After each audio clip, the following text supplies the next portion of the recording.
You're watching Public Affairs. Berkowitz is my name and politics is our game. And we will be doing lots of politics and public policy because we have as our guest Bushra Amiwala. She is running in this 9th Congressional District Democratic primary.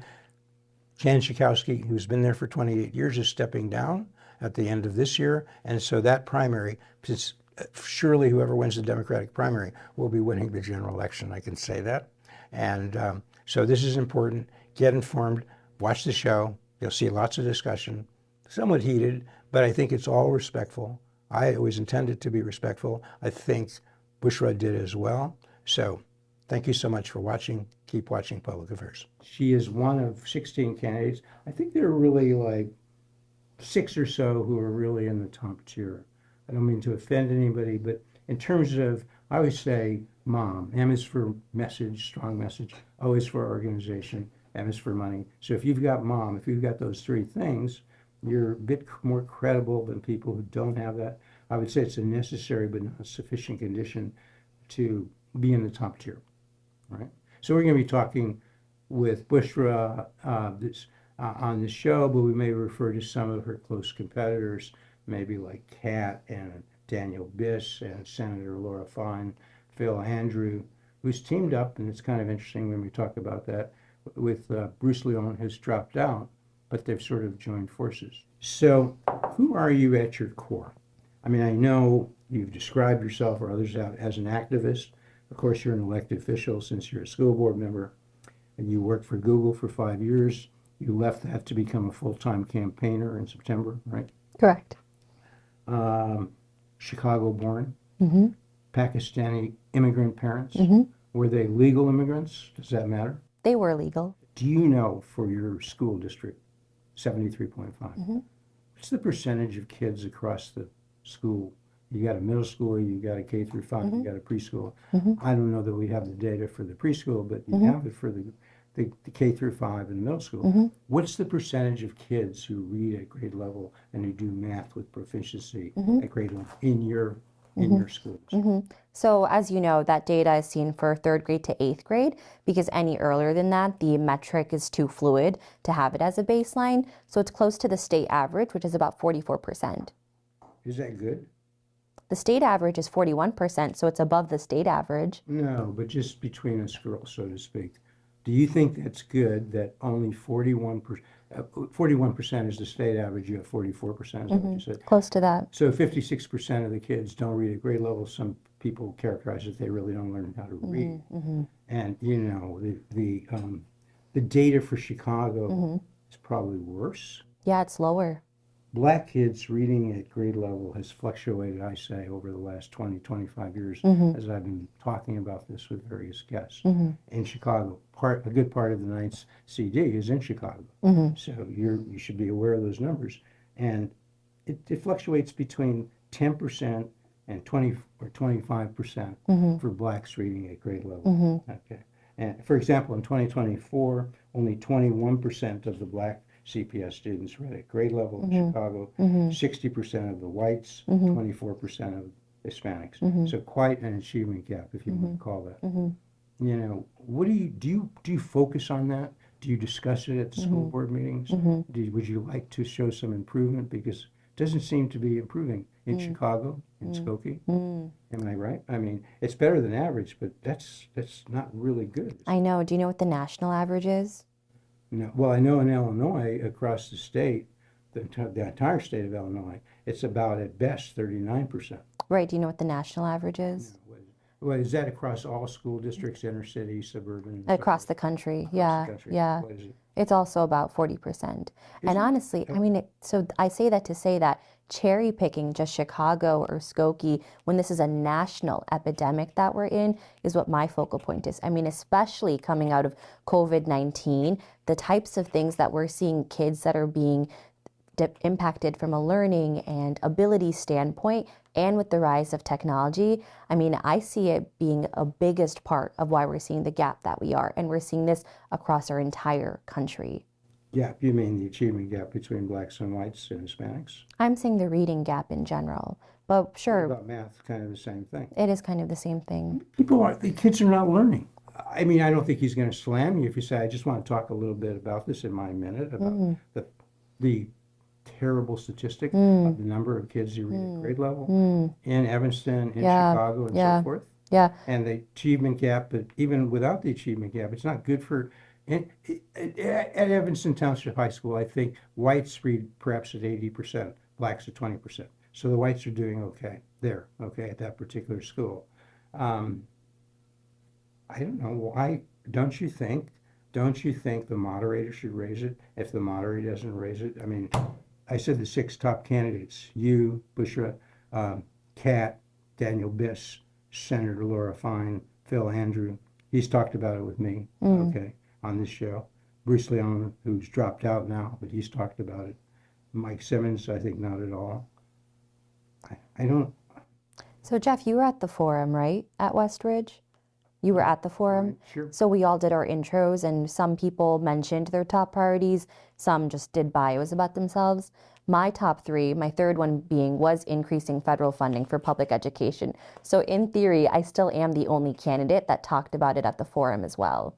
Okay. And in my opening statement, I talked about Medicare for all as the universal healthcare model, supporting immigration with a clear path to citizenship, and then increasing federal funding for public education to alleviate the burden off of property taxpayers, renters, and homeowners.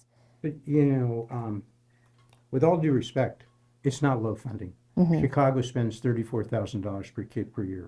This is a terrible result for $34,000. Personally, I think you and I could open a school and do a better job with a one-room school than what they're doing. Okay, isn't that right? Are you a teacher? $34,000. I don't have to be. I've taught my kids how to read. I think you might have. A lot of people teach their kids how to read. I was in Winnetka. I was on the school board in Winnetka. So many kids learned at 3 how to read. Their scores are good, but the schools didn't do it. You know, it's so to say we need to have more funding and we're going to do something. The property taxes, it's local, right?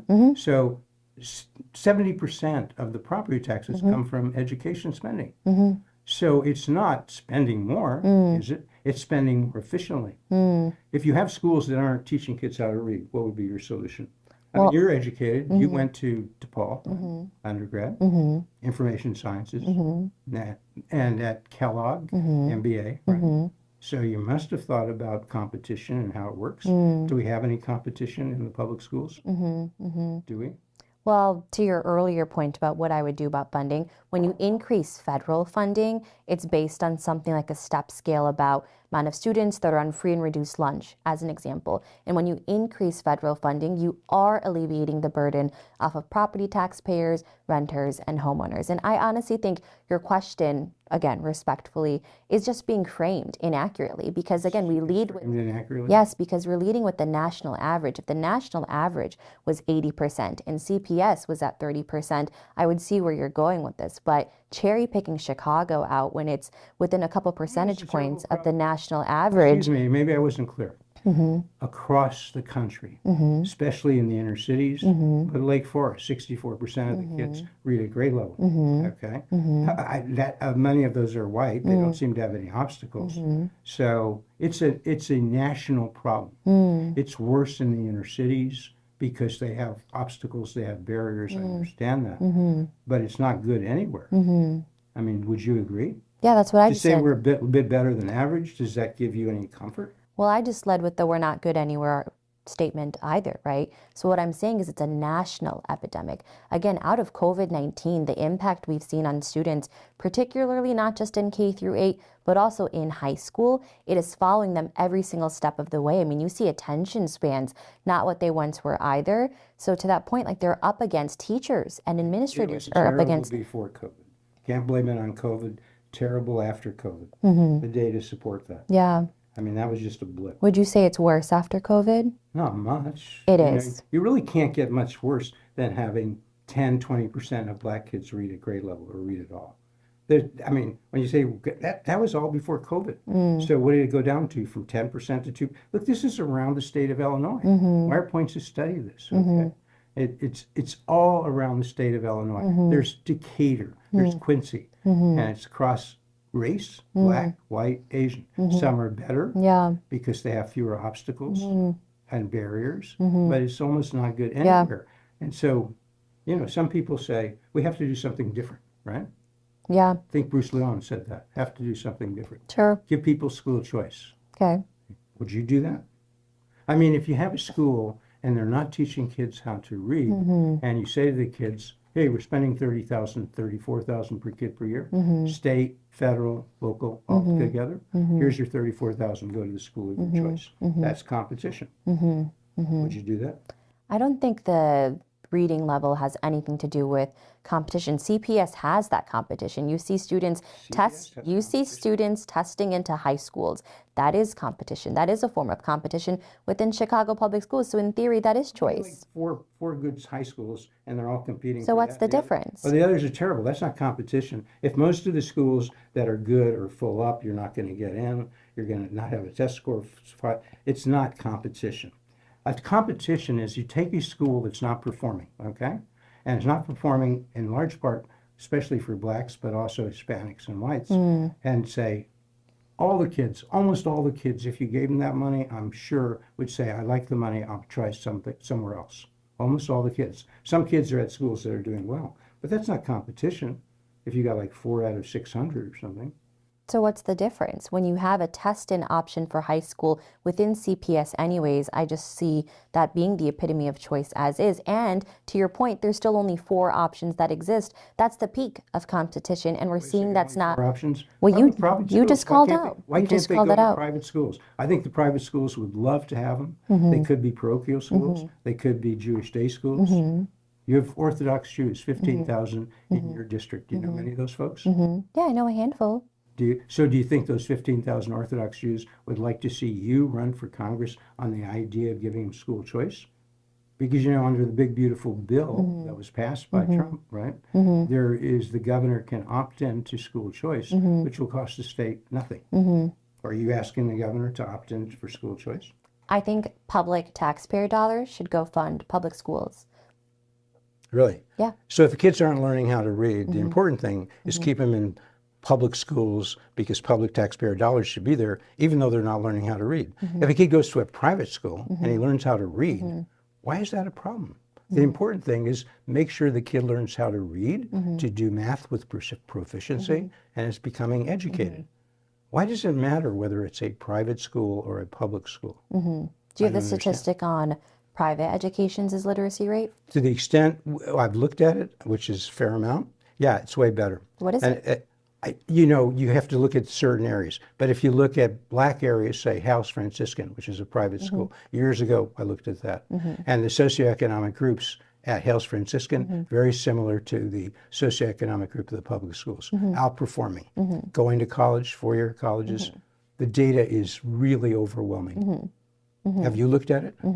I have. I Okay, have as well. and you find it's not overwhelming? You don't find that private schools are outperforming public schools? So actually you brought up a really fascinating point, which we've been looking into in our school district, and we found that cherry picking the data into just race isn't telling an adequate enough story. So now we layer on household income level, which you just brought up as well. Socioeconomic income levels play a huge factor in a student's ability to learn and grow, and it tells us about their home environment.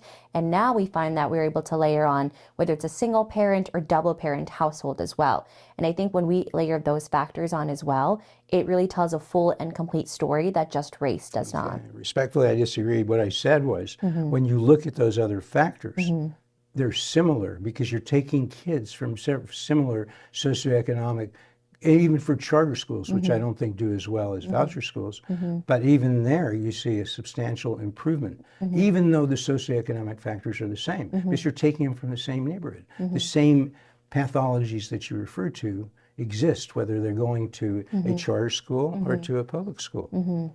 So, I mean, and you don't have to agree with me, of course not, but there should be a debate. It should be a lively debate. Sure.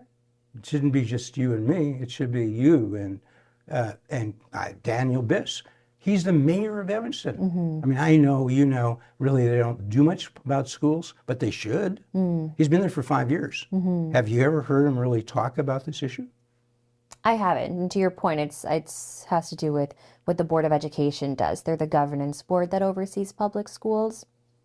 Well, but he has a lot of control. If he wanted to jump on this issue, he had a lot of time to spend on the stadium issue, right? spent almost all his time on that, upset half the community, right? So a lot of people think he may lose here because what was the vote in the mayor's race? Like 40% went elsewhere because they didn't like his view. He broke the tie. Yeah. Right? His name was Jeff as well. Right? His name was also Jeff. So I'm just saying, you know, if he really wanted to get, and I haven't had him on, we hope we'd give him a fair chance to come on. Okay, let's go. Foreign policy. Sure. Is it foreign policy? Well, actually not, you know, because the next question in that forum, first question, what would you do to address the federal illegal immigration roundup? You and I think almost all the others said abolish ICE. No difference, right? You all want to abolish ICE. Number one, how does a voter choose if you all say the same thing? I don't know. Yeah. Maybe we should be going to the next level, the next depth. Oh, yeah. Okay. Sure. You said it's racist. Yes. Really? In what sense is ICE racist? Yeah. So ICE was created in 2003, as you know, about 23 years ago. It was seen as the next step after 9/11 as a means to invest in ICE as an institution. And ICE's agenda itself, and even what we saw in our own Chicago neighborhoods, was target anyone of color. And from the 32 deaths that occurred in ICE's custody last year alone, we didn't hear about any of them. And Renee Good and Alex Preddy's murder was beyond tragic, what happened this past 2 weeks. We happened to hear about it because both of them were white, and that is why one micro example. Well, how many right? in the roundup? How many illegal immigrants have been killed?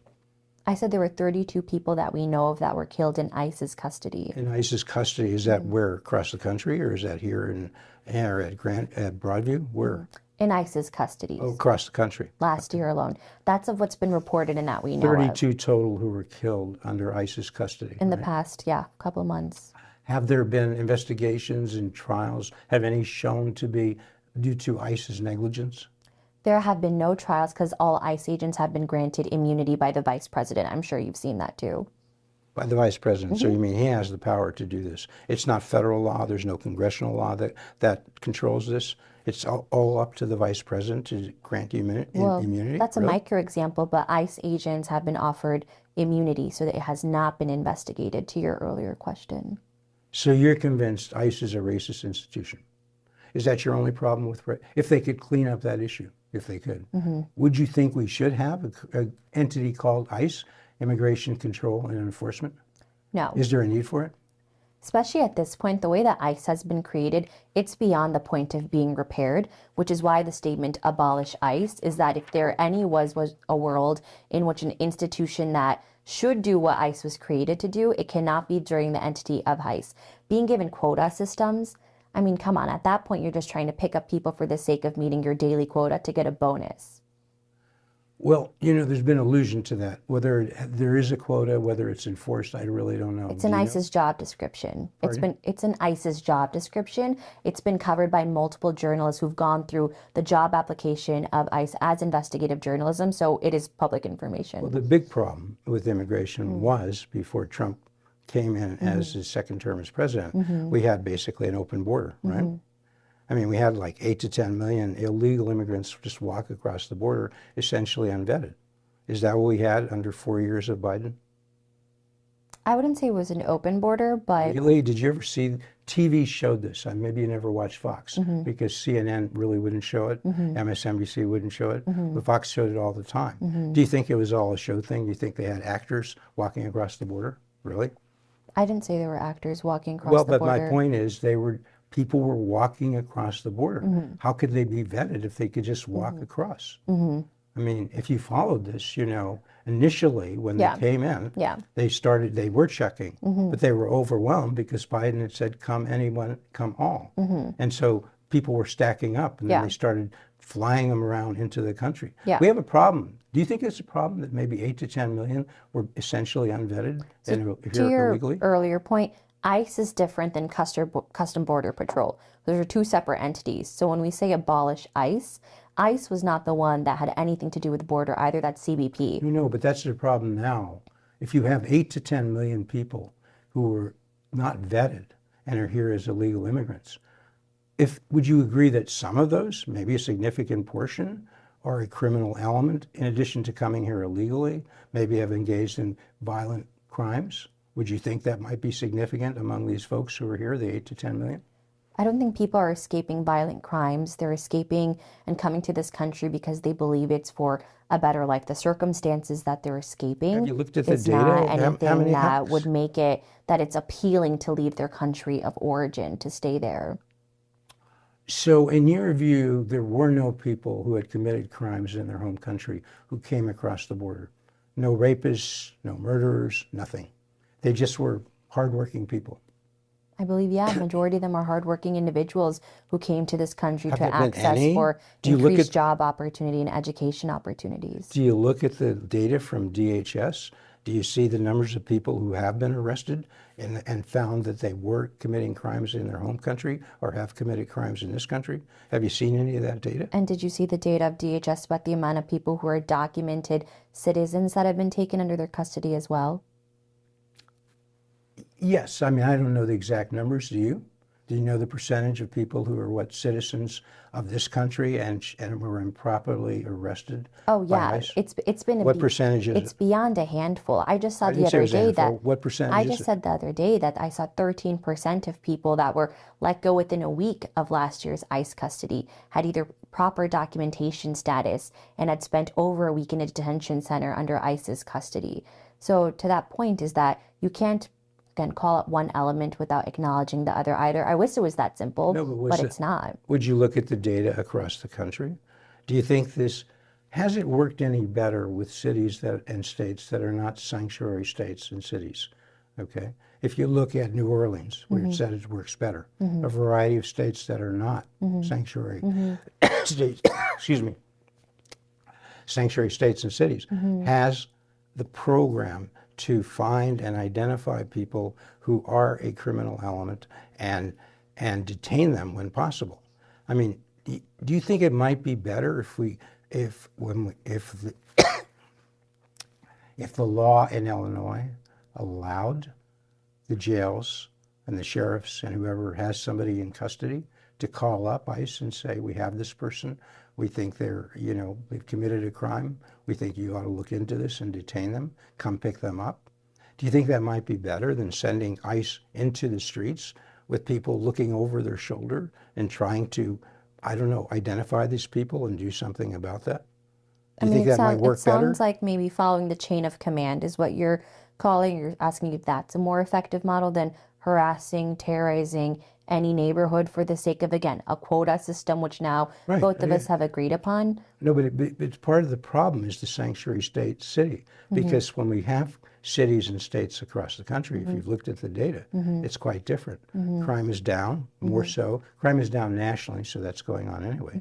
But it's more so in the non-sanctuary states and cities than here, because you would admit it's kind of a problem to send ICE out to try to identify people when there are already authorities who have identified the people and who've detained them, but they won't call ICE and say, come pick them up. Do you see that problem?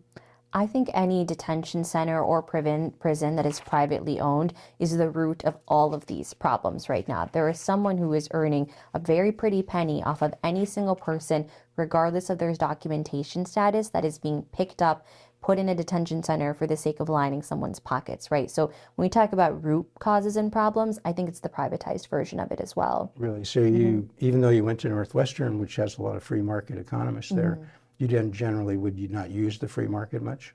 Not for putting people in prisons and detention centers. No, for performing services that the government needs done. That should- Has it been shown that anything that is done for profit is worse than a government service as opposed to a for-profit service? Has the data shown that? Yeah, I mean, of course, private prisons, not only is the conviction rate significantly higher for someone that's going in a private prison, not only is it, are The they, conviction rate, and the conviction rate is before they're sent to prison. right? So how does whether it's a private or public prison, Because how when does you that affect when you things? see a private prison created in a new state or county, you suddenly see the conviction and arrest rate magically go up for something such as a speeding ticket, and now you see that person end up in prison as well. So all states' attorneys are corrupt in these areas because the state's attorneys are prosecuting crimes that don't exist? The police are arresting people when they shouldn't? essentially when there's a private prison The that's creating private a prison state and controls county, the whole apparatus. it does influence it, and that's what I'm saying. Absolutely. Do you think any of these views are extreme? Not necessarily. Do you? It's been great. Come on back, okay? Thanks. Yeah, it I was think awesome. it's great. I mean, this is what public policy should be about. This is what the 9th Congressional District race should be about. Have people engage, differ, especially on policy and issues, Totally. right? You agree? Absolutely. You'll come back. I would love to. All right. Thank you so much for coming. Bushra. Thanks for having me, Jeff. Take it. And Bushra, how do you say your name? So I don't want to mispronounce it again. Bushra Amiwala. Bushra Amiwala, and you are running in the 9th Congressional District and in the Democratic primary. That primary is March 17. We're taping this on, what day is today? The 26th. The 26th of January, so it's coming up. It is. All right. Great talking with you. You come back every week, next week and every week to Public Affairs.